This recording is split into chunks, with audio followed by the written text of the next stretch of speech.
The definition of words is important. It's the difference between saying one thing, meaning another, and changing your story from moment to moment. By confusing and changing the definition of words, a villain can manipulate and fool an uninformed audience. To show the game being played by toxic liars, I will use the example of racism. Racism means something different depending on which dictionary you refer to at any one point in time. According to which dictionary you refer to, racism can mean in deliberately vague terms anything from recognizing the very real differences between races, to favoring your own race, which can be right or wrong depending on the context, to outright attacking another race. So when someone cries racism, they could be referring to someone who states the reality of racial differences, and twisting the definition to falsely portray them as someone who promotes genocide and exploitation of another race. These two definitions have absolutely nothing to do with each other. Almost all of the time, those who speak about racial differences talk about preserving races, not destroying them. By twisting the definition at will, a liar can change the definition of racism in the middle of a discussion, and completely misrepresent what the other side is saying.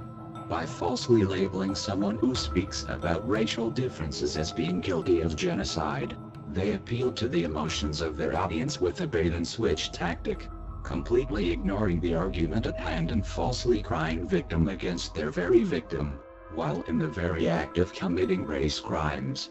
When people refer to racism in daily situations, they are referring to the mistreatment, hatred, and genocidal actions against a race based solely on the fact that they are different than you. It is important to define racism by this proper definition, the key being the promotion and action of genocide, and not allow a liar to change the definition halfway through a discussion in order to falsely smear their opponent. When non-white people discriminate against white people, their argument is simply because they are white. They have nothing to justify their hatred of whites, apart from a vandalized version of history where white ancestors supposedly enslaved and genocided other races, which they didn't. And none of this has any connection to white people today. The true reason behind the non-white hatred of whites is due to an inferiority complex. They know that whites are superior. They know they can't keep up with whites. It is their evolved degenerate nature to cut down and suppress opposition. And this is why they keep the white race down with lies. Their hatred of whites is based on lies and psychological dysfunction. Therefore it is not justified.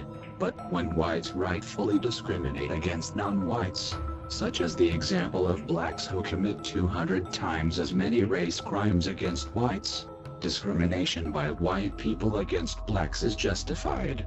That isn't to say that whites hate blacks, or seek to harm them in any way. But blacks will change the definition of racism in the middle of discussion, and falsely portray the white avoidance of blacks in self-defense as being an unjustified hatred and genocide of blacks. And yet the vast majority of whites don't hate blacks, and even the few that do are entirely justified due to the race crimes of blacks. I will use the example of a crocodile. It is entirely justified to avoid crocodiles.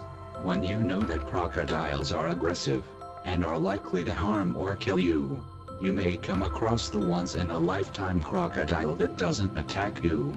But the attitude of avoiding crocodiles and the belief that they are dangerous isn't refuted by the example of one crocodile. When the chances of being attacked are a statistical anomaly, it is entirely justified to discriminate against all crocodiles. We all discriminate against different species and different people on an individual basis. Why is it then that the same rule doesn't apply to races, especially when it is justified? Discrimination is another word that has become corrupted in its definition to mean two opposite things. It can mean an unjust treatment of a group based on the actions of a few, or it can mean its polar opposite of justly recognizing the real difference between two different groups. Should one be an exception to the dominant example set by their peers, it is their burden and responsibility to prove to others that they are different and not a threat. If blacks, for example, commit the majority of violence and petty crimes while being a minority of the population, it is entirely justified to discriminate against them. Discrimination is self-protection. Being against discrimination is to parasitically disable the defenses of the vulnerable and exploit their vulnerability. It is no different to a crocodile who cries victim of discrimination and demands the freedom to invade your pool, where it will certainly bite you. Should one crocodile be an exception, that crocodile must prove beyond reasonable doubt that they are not going to bite. Discrimination against all crocodiles is justified. In the same way, discrimination against a race for the violent and petty crimes they commit is justified. If the reaction is to cry victim and do nothing to prove that they are the exception, then they are doing nothing more than prove that they are a perfect example of the standard. Reverse racism is a new concept of social justice warriors. Reverse racists will hate and genocide their own race in an effort to appear more tolerant and accepting of other races. Reverse racists are toxic parasites who don't believe in the causes they attach themselves to. It's all a big act to cover for the fact that they are immoral, despicable people. They put on a big public act to falsely portray themselves as the opposite of their true colors, to mask their true colors. These people are even worse than standard racists. Hate speech is another term that varies in definition. The same game is played, of twisting the definition in the middle of discussion to smear and censor their opponent. Hate is a good thing. It is good to hate evil things. Hate speech is a new concept of restricting a person's freedom of speech by falsely labeling their speech as being unjustifiably hateful of a certain group and not constructive. Liars will preach tolerance and acceptance of all things, including and especially evil things, in the very name of free speech.